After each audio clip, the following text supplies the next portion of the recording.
Buenas tardes, ¿cómo están? ¿Bien? Dios es muy bueno. ¿Cómo están los semillosos? Dios es muy, muy bueno. Y hoy comenzamos una nueva serie en Génesis. Y creo que es muy emocionante el poder comenzar una vez más desde Génesis para darle la vuelta a la Biblia, quizás en 10 años, no sé cuánto va a tardar el pastor Raúl en llegar otra vez a Apocalipsis, pero hoy empezamos Génesis. ¿Sabes? Creo que es una buena oportunidad para recordar por qué en Semilla de Mostaza hemos decidido enseñar verso por verso, capítulo a capítulo, libro por libro. Creo que hay una razón detrás de esto y espero el día de hoy en esta introducción poder antojarte, poder leer más nuestra Biblia, poder aprender más del Señor a través de ella.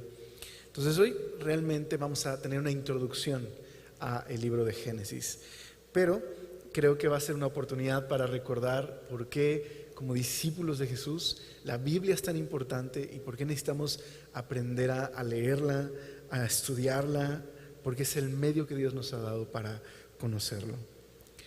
Así que venimos de una serie en Apocalipsis, verso por verso, que luego se interrumpió por una serie diferente, pero el día de hoy, bueno, siguiente semana, porque hoy es introducción, retomaremos el estudio verso por verso en el libro de Génesis. ¿Les gusta Star Wars? ¿Alguien? ¿Sí? ¿Quién les gusta Star Wars? ¿Sí? Está dividida la audiencia, no puede ser. Bueno, les voy a dar un ejemplo que no te preocupes, no necesitas saber de Star Wars, tranquilo, aunque espero que salgas con la convicción de... no, no es cierto. La saga de Star Wars es una de las sagas del cine más aclamadas. 9 películas, múltiples novelas, cómics, videojuegos, pero en realidad Star Wars es más conocida por sus películas.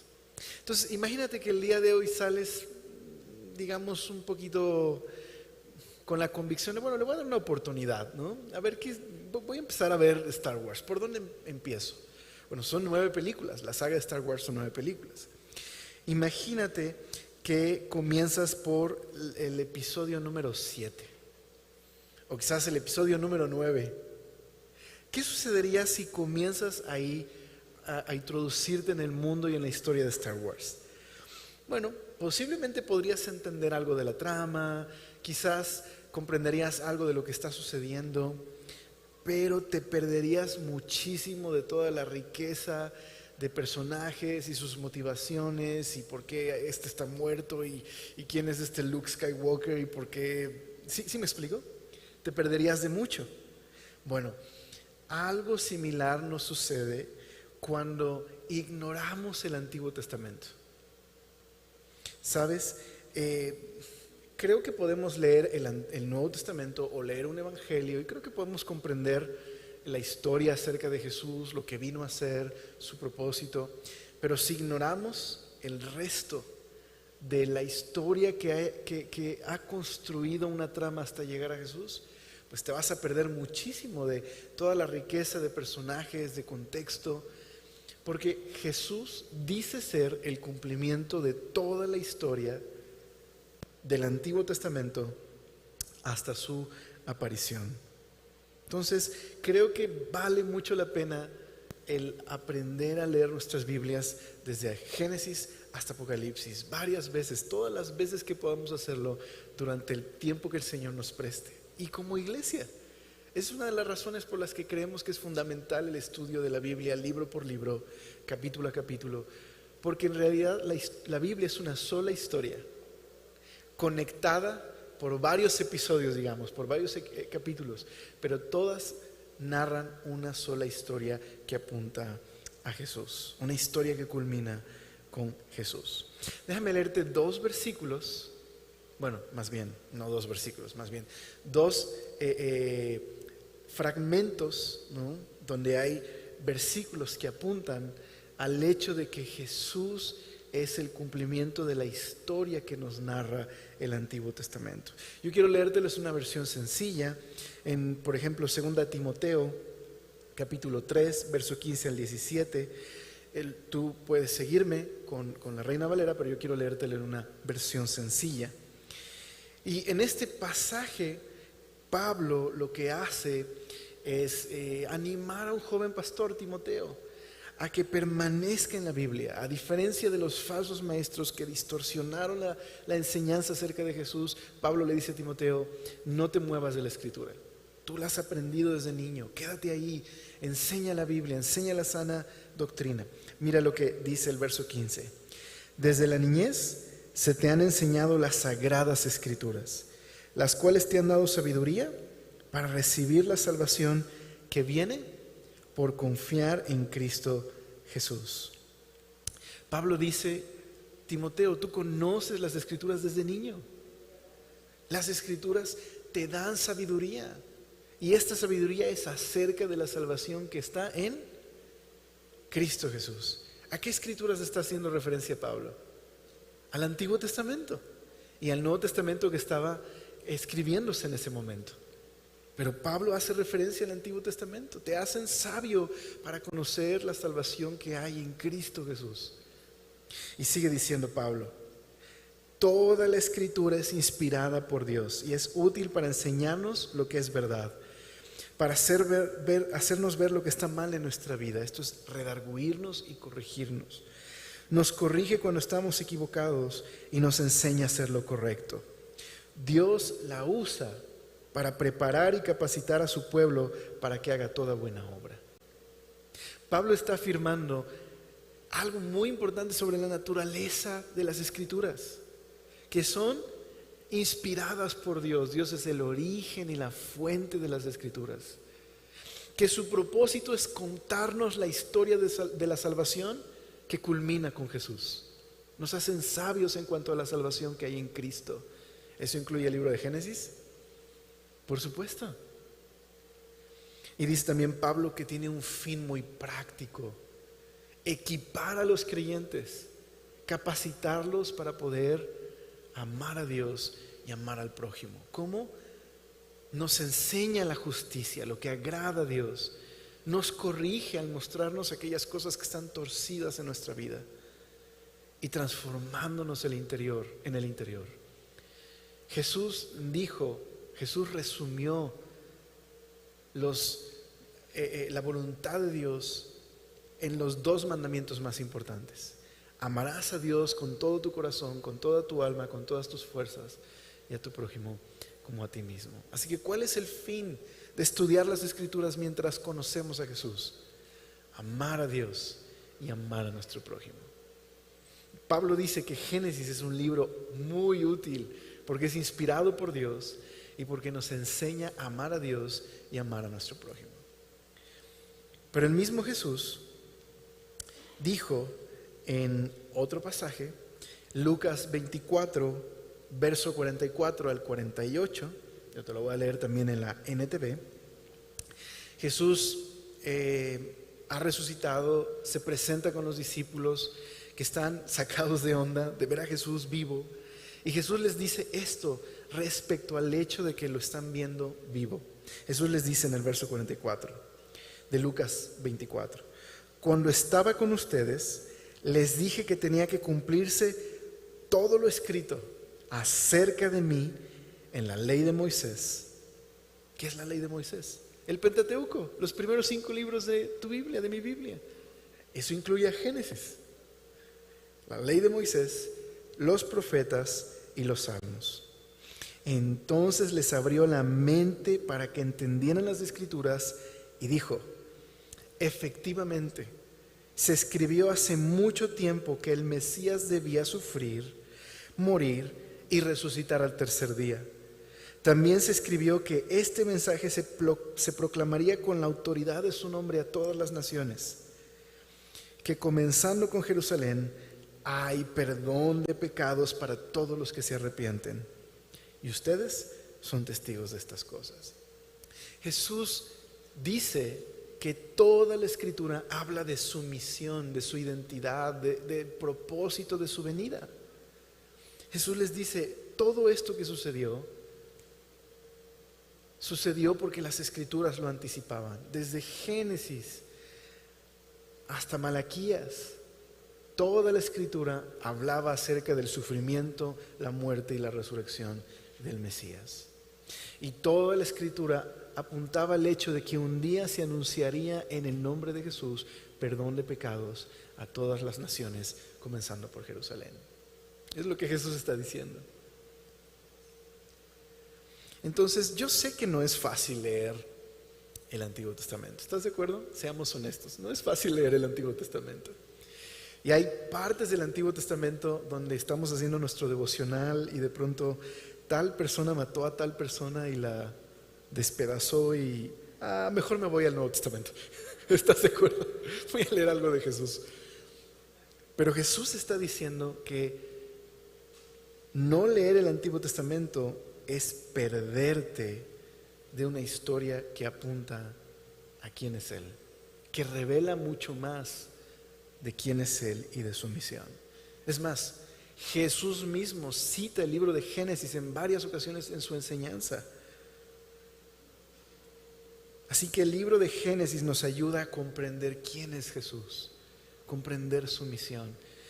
Es parte de nuestro llamado como discípulos de Jesús, de amarlo, de conocerlo. Así que espero estarte antojando a leer el libro de Génesis y a considerarlo como un libro muy importante, no solamente por la curiosidad que podamos tener, porque queremos que conteste nuestras preguntas, sino por el hecho de que me revela a Jesús. Ahora, quizás alguien aquí podría decir, bueno, Alex, yo he leído Génesis y en ningún lugar he leído el nombre de Jesús. ¿De qué estás hablando? Bueno, aquí les va otra saga de películas, o bueno, más bien de libros, porque en realidad las películas solo hubo como 2 o 3. ¿Les gustan las Crónicas de Narnia? ¿Las han leído? Deberían, las escribió un cristiano. Deberían leer las Crónicas de Narnia en algún momento en su vida. Son libros muy bellos, tanto para niños como para adultos. C.S. Lewis logró capturar muchas verdades bíblicas a través de estos libros. Bueno, de hecho, si ya leíste las Crónicas de Narnia, déjame recomendarte el mejor recuento de la historia de Génesis en forma de novela, Perelandra. También de C.S. Lewis. De hecho, son 3 libros que forman la trilogía cósmica de C.S. Lewis. Súper recomendable. Y hay un recuento de la historia de Génesis impresionante. Tienes que leerlo alguna vez. Ok, entonces, ¿qué sucede en las Crónicas de Narnia?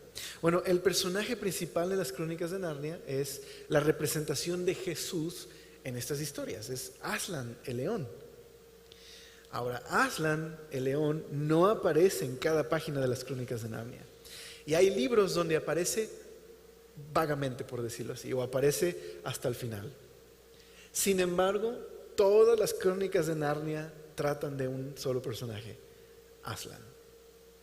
Entonces creo que nos puede ayudar como una ilustración, porque toda la Biblia apunta a Jesús. Aunque no en cada página aparezca su nombre, y aunque no en cada historia se mencione a Jesús, cada historia de la Biblia es una historia que añade un capítulo más, un capítulo más, un capítulo más a la historia de la salvación que culmina con Jesús. Por eso Jesús puede decir, todo esto que sucedió es lo que estaba escrito en la ley de Moisés, en los profetas y en las escrituras o los salmos. Entonces no te quieres perder, ¿verdad?, de un libro que te ayuda a conocer más a Jesús y amar a Jesús y amar a nuestro prójimo, que nos revela más de quién es Dios. Ok, ¿listos? ¿Emocionados? ¿Interesados? Bueno, como les decía, el día de hoy solo vamos a tener una introducción. Vamos a revisar un par de cosas que creo que pueden ayudarnos a entender un poquito más este libro. Entonces permíteme orar y comenzamos con la introducción, ¿vale? Gracias, Señor, por este tiempo que nos regalas para aprender más de ti, aprender más de tu amor, Señor, por favor, anímanos. Pon en nuestro corazón un deseo de conocerte al leer tu palabra. Y ayúdanos, Señor, a estar dispuestos, preparados, apartar el tiempo, Señor, para tener momentos de devoción contigo, Señor, a través de tu palabra. Te lo rogamos, ayúdanos a conocer más de quién es Jesús, de lo que ha hecho por nosotros, a través, Señor, de leer, estudiar y comprender las Escrituras. Te lo pedimos todo esto en el nombre precioso de Jesús. Amén.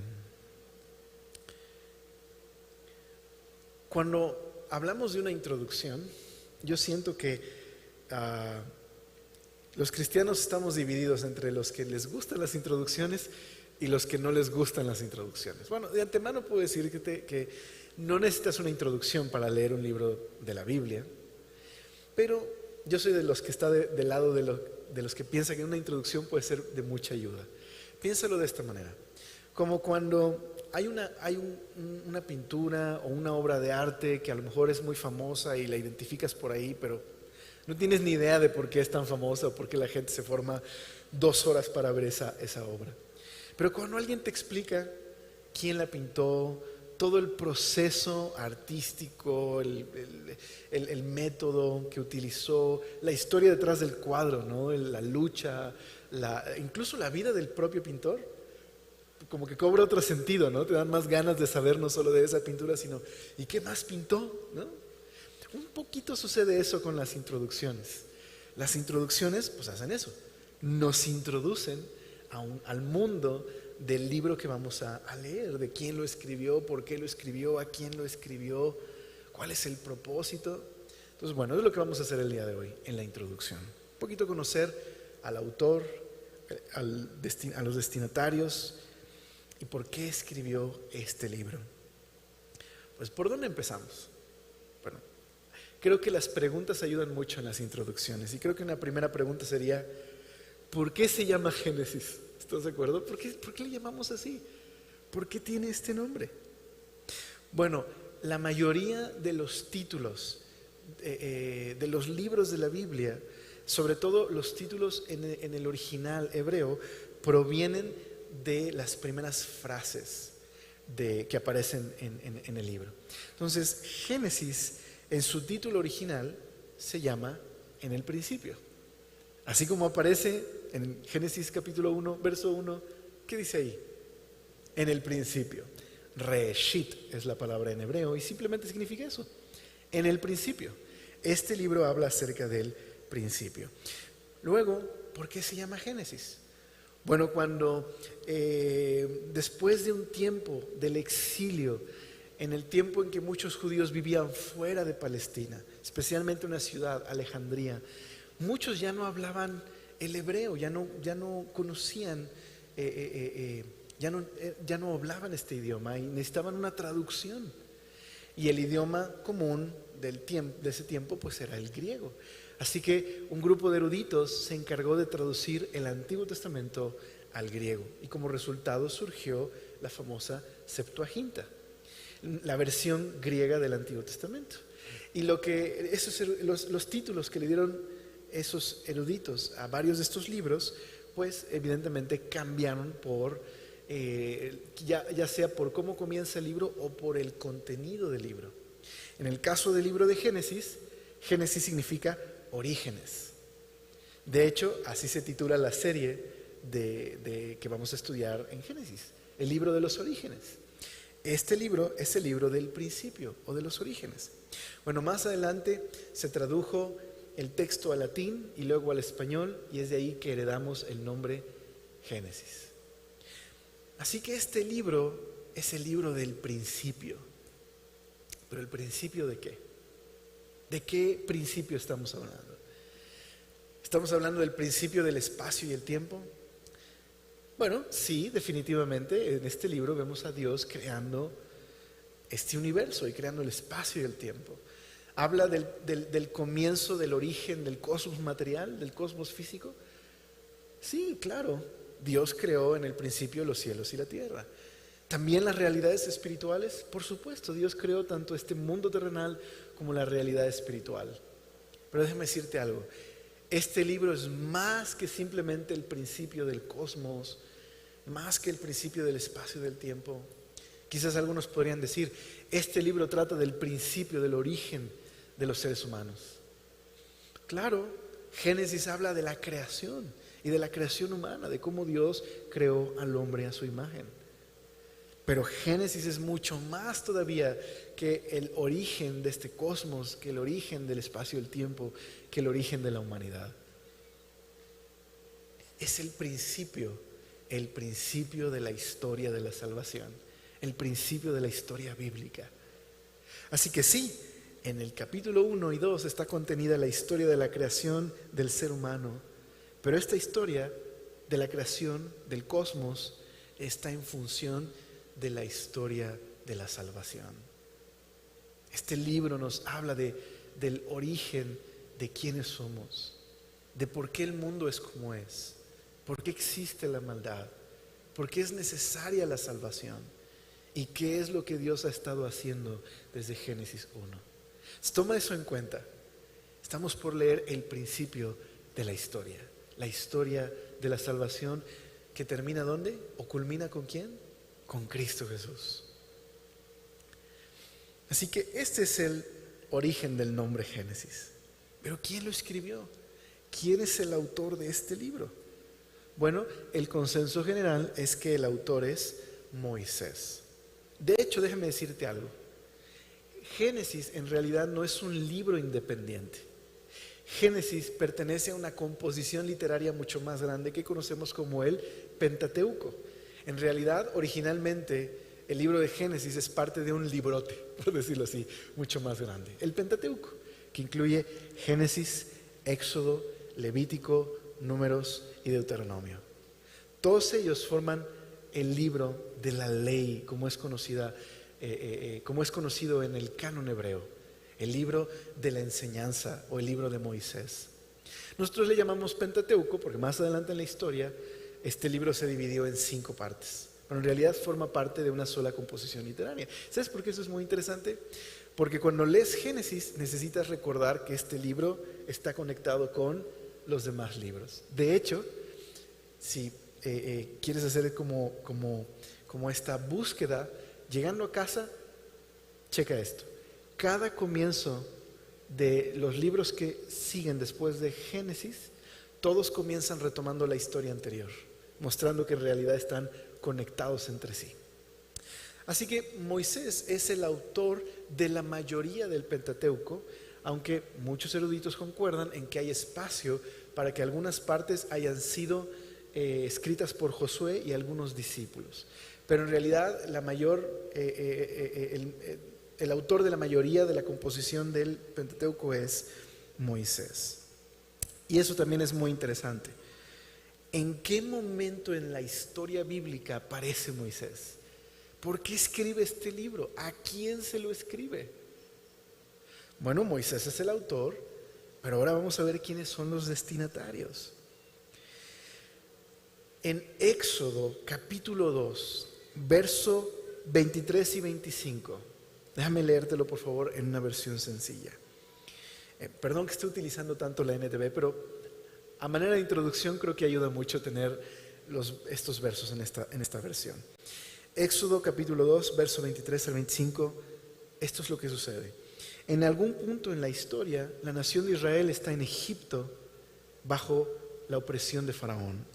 Y dice ahí: con el paso de los años, el rey de Egipto murió, pero los israelitas seguían gimiendo bajo el peso de la esclavitud.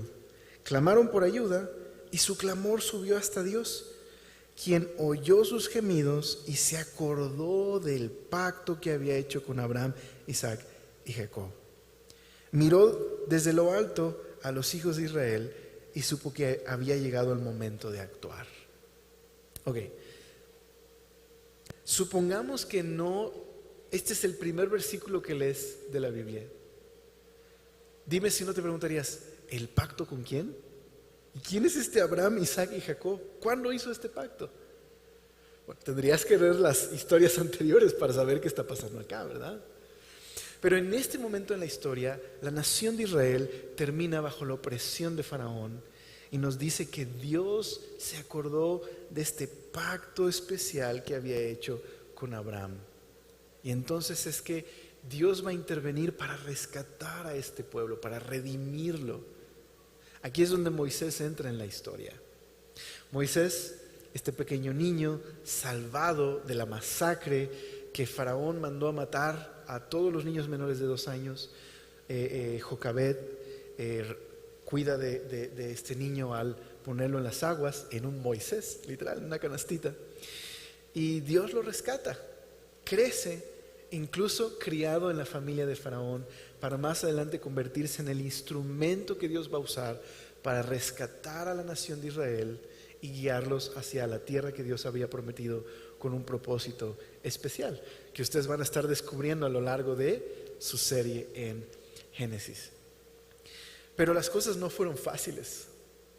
Este pueblo resultó ser muy difícil y muy rebelde, y comenzaron a quejarse constantemente de Dios y a dudar de la bondad de Dios, al grado que la primera generación de los que salió en el Éxodo murieron en el desierto. Y Moisés fue testigo de estas cosas. Así que la siguiente generación, los hijos de los padres que murieron en el desierto, estos hijos son aquellos que crecen y tienen el privilegio de entrar a la tierra prometida. A ellos se dirige Moisés. Moisés escribió el Pentateuco para esa siguiente generación del pueblo de Israel que cruzaría el Jordán y que necesitaban recordar quién es Dios. ¿Por qué van a entrar a esta tierra? ¿Cuál es su lugar en el mundo? ¿A qué los llamó Dios? Y esa es la razón por la que el Pentateuco, incluyendo Génesis, es una historia en la que Moisés está buscando que el pueblo tenga un fundamento, recordar su identidad, recordar quiénes son, a dónde se dirigen y cuál es el propósito de Dios en sus vidas. Y qué tiene todo eso que ver con el mundo y nosotros. ¿Okay? Entonces, esos son los destinatarios, el pueblo de Israel que va a cruzar el Jordán. ¿Okay? Toma mucho eso en cuenta. Cuando leas el libro de Génesis, hay muchas cosas que resultan claro, sí, tiene mucho sentido que la audiencia original hayan sido ellos. Claro, Moisés no solamente tenía en mente esa audiencia. Esta es la palabra de Dios y es inspirada por Dios, y definitivamente lo que quiere decir eso es que Dios estaba dirigiéndose no solo a ese pueblo en particular, sino a todas las demás generaciones, incluyéndonos a nosotros.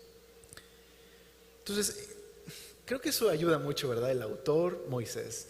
Destinatarios, el pueblo de Israel, la segunda generación que va a cruzar el Jordán. Génesis parte de una sola narrativa desde Génesis hasta Deuteronomio. Pero ahora hablemos un poquito de cómo Moisés cumple con su propósito de enseñarle a Israel su historia. Bueno, todo libro tiene un autor y tiene un destinatario. Y todo libro tiene un diseño literario. El diseño literario es la manera en la que el autor diseña un libro para cumplir un propósito específico. Una manera de entenderlo es, una vez más, un ejemplo del cine. Perdón que use tanto ejemplo del cine, pero aparte que es mi generación, ¿no? Somos una generación muy visual. Creo que todos nosotros entendemos muy bien porque somos más visuales que lectores, aunque muchos de ustedes sé que son buenos lectores. Y que el Señor nos regale ser mejores lectores, ¿verdad? Pero piensa en las películas. ¿Qué hace el director? El director tiene una idea en mente. Quiere llegar a un público. Tiene una idea de lo que quiere hacer. Así que diseña su película, diseña dónde van a estar las escenas, diseña dónde va a estar el centro de la película y cómo va a comunicarla, ¿verdad? Entonces, hay películas muy lineales, ¿verdad? De principio a fin. Hay películas donde te enteras de todo el propósito de la película desde el principio, ¿verdad? Empieza con el final y de pronto te cuenta cómo llegaron ahí. Hay películas donde vemos 3 historias distintas que convergen en un solo lugar. ¿Sí me explico? Ese es el arte de la comunicación, la manera en la que el director está tratando de plasmar sus ideas, ¿vale? Ok, lo mismo funciona con los libros. Todo libro de la Biblia tiene un diseño. La doctrina de la inspiración bíblica, que Dios es el origen de las Escrituras, implica que también Dios utilizó autores humanos y que a través de su cultura y a través de su contexto escribieron de manera que como lo escribieron y lo que escribieron es justo como Dios quería comunicarse. Lo que quiero decir es que Dios inspiró a estos hombres para hablar su palabra y para hablarla de cierta manera. Entonces, ¿cuál es el diseño de Génesis? Génesis tiene un diseño. Y entender el diseño de Génesis nos ayuda a entender el propósito de este libro. ¿Okay? Pero déjeme empezar por aquí. ¿Qué género literario es Génesis? A lo mejor nunca te habías hecho esta pregunta, pero ¿sabías que es muy importante para poder interpretar bien la Biblia saber qué tipo de género literario estoy leyendo? Dices, eso suena muy complicado, como que tengo que estudiar en un seminario. No, para nada. Lo haces todo el tiempo. Cuando ves las noticias, o cuando lees un libro, o cuando escuchas una poesía, lo haces. Puedes identificar qué clase de literatura estás leyendo. Lo mismo sucede con la Biblia. La Biblia contiene 3 géneros literarios dominantes: narrativa, poesía y discurso. Bueno, ¿qué tipo de género literario es Génesis? Bueno, Génesis tiene por género literario dominante la narrativa histórica, es decir, la historia con el propósito de enseñar, narrativa histórica. Pero no es el único género literario, ¿sabías? En Génesis vas a encontrar, por ejemplo, poesía, ¿sabías? Vas a encontrar pequeños poemas y grandes poemas. Ahora, ¿sabías que la poesía en la narrativa tiene un propósito muy específico? Muy específico. Aquí voy otra vez con la ilustración de las películas. Discúlpenme ustedes el día de hoy. ¿Les gustan las películas de Disney? Ok. Dime si no. Bueno, por lo menos los clásicos de Disney, ¿no? Y ahora con Disney Plus ya estamos reviviendo esas películas. Ay, a mí me ponían esto de chiquito, ¿no? Con mi hijo hemos como repasado todos los clásicos y había partes que yo no recordaba que eran tan trágicas y partes muy bonitas de los clásicos de Disney. Pero dime si no, en los clásicos lo que estás esperando es la música, la canción, el momento donde Cenicienta o Blancanieves o alguien va a cantar, ¿verdad? Y regularmente en las películas de Disney que son en parte musical, ¿no? Como Mary Poppins, ¿no? ¿Qué hace el musical? ¿Qué hace el momento donde Bella o Cenicienta cantan? ¿Qué función tiene en la historia? Lo que hace la canción es resumir la historia hasta ese momento y subrayar los temas más importantes de la película. Eso hace el musical, ¿sabías? A lo mejor no le prestamos mucha atención, pero ese es el propósito de la canción. Bueno, ¿sabías que de alguna manera los poemas en la Biblia tienen la misma función? Un poema dentro de una narrativa tiene el propósito de hacerte reflexionar. Es la manera en la que Moisés está hablándote. Está diciéndote, mi apreciado lector, deténgase usted un momento, no corra. Lea bien este fragmento. Medite. Estoy resumiendo la historia hasta este momento y le estoy subrayando las ideas más importantes que quiero que usted ponga atención. ¿No sabías que hace eso? ¿Sabes? Esta es una invitación a interactuar más con nuestras Biblias, a no leer deprisa, a tomar en cuenta que Dios nos está hablando a través de un texto, como Génesis o Deuteronomio, etc. Entonces déjame darte un pequeñito ejemplo de esto. Por ejemplo,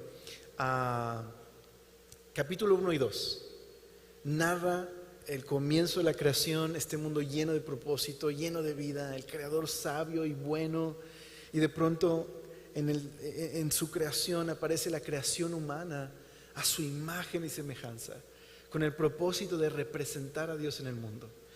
Y en el capítulo 2 nos narra esta historia de creación, pero más de cerca. Y ahora vemos más detalles, cómo Dios crea al hombre y a la mujer y les da un propósito juntos. ¿Y sabes cómo termina el capítulo 2? Con un poema. Por lo tanto, dejará el hombre a su padre y a su madre y se unirá a su mujer y los dos serán una sola carne. No sé si sabías que eso era un poema, pero es un poema. ¿Y sabes lo que está haciendo Moisés? Precisamente, deténgase usted, por favor, no corra. Mire, ponga atención a lo que aquí dice. ¿Qué propósito hay en el hombre? ¿Por qué Dios lo creó? ¿Y qué propósito hay en el matrimonio? Describe esta unidad compleja de dos creados a imagen de Dios, que ahora son uno, y en esa unidad Dios va a cumplir un propósito específico.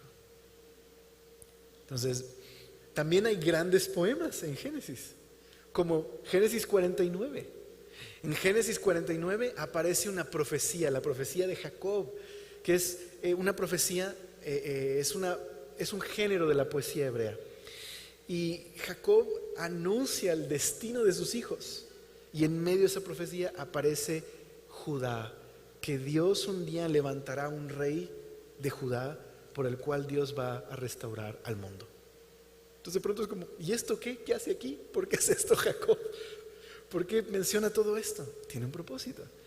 Ese poema, Moisés está diciéndote, aquí hay un resumen de todo el libro y estamos apuntando hacia el futuro. Entonces, queridos lectores, prestemos atención a nuestra lectura, disfrutemos nuestra lectura, aprendamos a leer y a pasar ese tiempo con el Señor. También en la Biblia vas a encontrar las famosas genealogías, especialmente en Génesis. Dije la Biblia, pero quise decir, en Génesis vas a encontrar genealogías. Y yo sé que todos creemos que las genealogías están ahí para hacer pausas cuando no puedes dormir bien, ¿no? Entonces puedes abrir una genealogía y en 2-3 segundos vas a estar dormido, ¿sí? Bueno, lamento decirte que esa no es la función principal de las genealogías en la Biblia, ¿okay? Yo sé que cuando las lees dices, o sea, me da pena decirlo, pero qué mala onda Moisés. O sea, ¿por qué pone esto aquí? ¿Por qué nos atormenta con tantos nombres que ni él puede pronunciar, ¿no? Bueno, quiero decirte algo. Eso está muy lejos del propósito de las genealogías en la Biblia. ¿Sabías que las genealogías cumplen un propósito muy especial? Cumplen una función literaria en Génesis. De hecho, para que lo busques durante todo tu estudio y la lectura, hay 12 veces que en todo Génesis Moisés se detiene para presentar una genealogía encabezada por una frase que dice, este es el origen de, o el comienzo de, y viene una larga lista de nombres. 12 veces aparece en Génesis. ¿Por qué?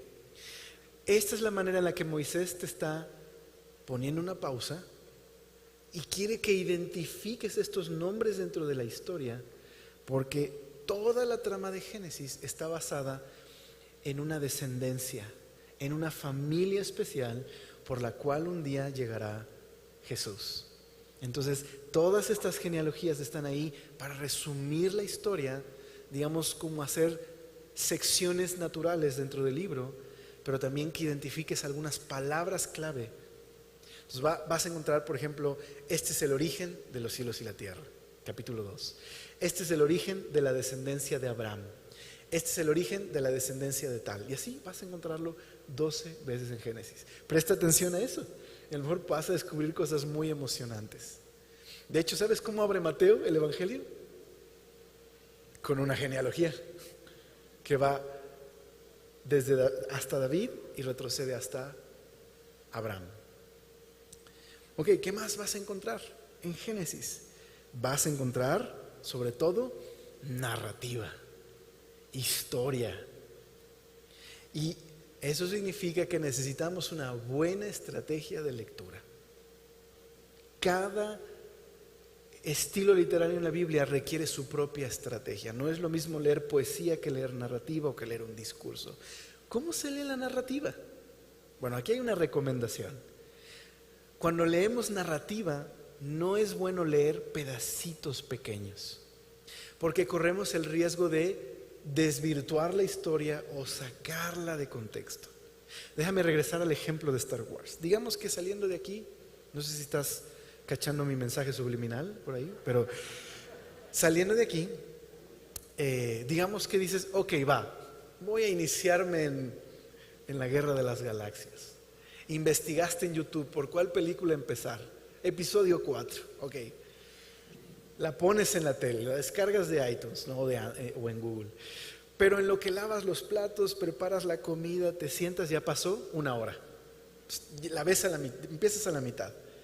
Van 5 minutos y dices, no, demasiado. Y frenas. Dices, no, luego lo intento. ¿Crees que podrías saber de qué trata la película o la trama? No, ¿verdad? Probablemente pudiste haber visto una escena que no tiene mucha consecuencia en la trama. Lo mismo pasa cuando en la Biblia, sobre todo en narrativa, leemos un cachito y no volvemos a aparecer por ese libro y luego leemos otro cachito. Te pierdes del contexto y corres el riesgo de sacar completamente de contexto la historia. Yo te invito a que leas capítulos grandes cuando estudias narrativa. ¿Pero qué busco en la lectura? Haz las preguntas que harías a una historia. ¿Quiénes aparecen aquí? ¿Dónde está ocurriendo esta historia? ¿Quiénes están involucrados? ¿Cuál es el problema? ¿Cómo se resuelve este problema? ¿Está Dios de acuerdo con esto? ¿Qué hace Dios en la historia? ¿Qué, dónde, cuándo, por qué, para qué, quién? Hazle preguntas. Conviértete en un investigador. Hazles preguntas a la historia. Muchas veces obtendrás respuestas y otras veces las respuestas vendrán mucho después. Pero involucrémonos, leamos nuestra Biblia. No la leamos simplemente como si fuera el horóscopo, ¿me explico? No usemos la Biblia de esa manera. Más bien Dios quiere hablarnos a través de una historia, o a través de un poema, o a través de un discurso. Leamos correctamente. Bueno, déjame terminar la introducción del día de hoy llegando a este punto. Autor, Moisés. Destinatarios, los israelitas que van a cruzar el Jordán. Diseño del libro, bueno, principalmente narrativa. Pero este libro lo puedes separar en 2 secciones. Moisés diseñó el Génesis en 2 secciones grandes. Primera sección, capítulo 1 al 11. Esta sección la podríamos titular Historia Universal, porque trata de eventos a nivel universal. 4 eventos son parte central del capítulo 1 al 11. La creación, la caída, el diluvio y Babel. 4 eventos. Presta atención, trata de leerlos en secuencia. ¿Por qué hay un diluvio? ¿Por qué es necesario un diluvio? ¿Por qué las personas terminan construyendo esta torre? ¿Qué pasó con la creación de Dios? 4 eventos del 1 al 11. Así que del 1 al 11 el libro de Génesis se enfoca en por qué una nación como Israel llegó a ser una nación importante para toda la humanidad. En Génesis se enfoca del 1 al 11 se enfoca en cómo Dios creó un mundo lleno de orden y propósito, como si de un templo cósmico se tratara. Él descansando en su creación, el hombre creado para tener una relación de compañerismo con Él, para gobernar el mundo en esta relación de compañerismo con el hombre. Pero también nos dice cómo esta armonía se altera cuando los seres humanos deciden ser su propio Dios. Y entonces el buen mundo de Dios queda afectado por el pecado, queda bajo maldición. Y la consecuencia de esa destrucción es un mundo lleno de violencia e injusticia, en la que Dios tiene que contener tanta violencia a través de un diluvio. Pero entonces la segunda sección comienza, porque si solo tuviéramos del 1 al 11 sería, ¿y qué va a pasar? Así ya se acabó, ahí quedó la historia. Bueno, la sección del 12 al 50 se enfoca en una familia. Ya no se enfoca en grandes eventos, se enfoca en personas. Abraham, Isaac, Jacob y José. Y cuenta la historia de cómo Dios no va a dejar a la humanidad rota y quebrantada, sino que Dios puso en marcha un plan de salvación que involucraba a la familia de Abraham y hacer un pacto con ellos, una relación de compañerismo. Dios bendice a Abraham y establece un pacto con él, porque a través de esta familia Dios planea un día rescatar al mundo. ¿Lo logrará esa familia? Pues tienes que leer el resto de la historia, ¿verdad? Ok, entonces, si resumiéramos Génesis en un propósito, ¿cuál es el propósito del libro de Génesis? Podríamos resumir todo el libro así.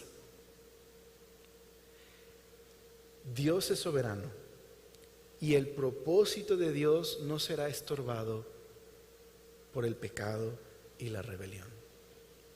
Dios es soberano y el propósito de Dios no será estorbado por el pecado y la rebelión. Déjame terminar así. Por favor, abre tu Biblia ahí en Génesis, capítulo 1, verso 1.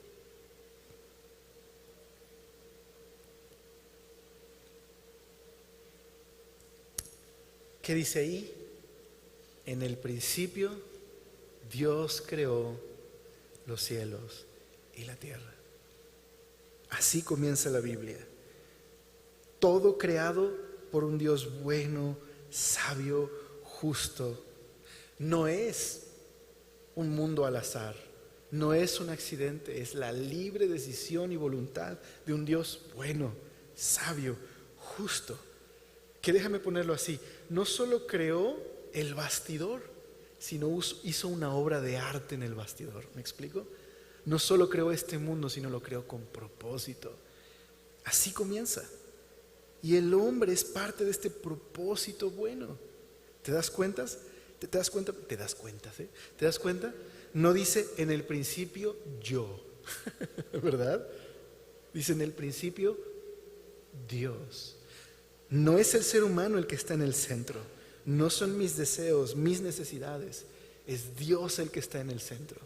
Así comienza esta historia. ¿Cuál es el problema? Que los seres humanos, en un principio, la gran tragedia, rechazan el gran privilegio que Dios les ha dado para en su rebelión tratar de ser su propio Dios y poner en el principio yo, mis necesidades, mi definición del bien y el mal. ¿Qué produjo esto? Una espiral de muerte, rebelión, decadencia, un mundo roto como el nuestro. Pero Dios pone en marcha un plan, porque Dios es soberano, trama principal, nada estorbará sus propósitos, ni el pecado y la rebelión. Así que a través de todo el libro de Génesis te vas a dar cuenta de todos los grandes conflictos y problemas y la rebelión y el pecado y momentos de desesperación donde dices, esto va a quedar muy mal. Dios interviene y en su amor toma aquello que está destinado para mal y lo utiliza para bien. Este Dios que dice,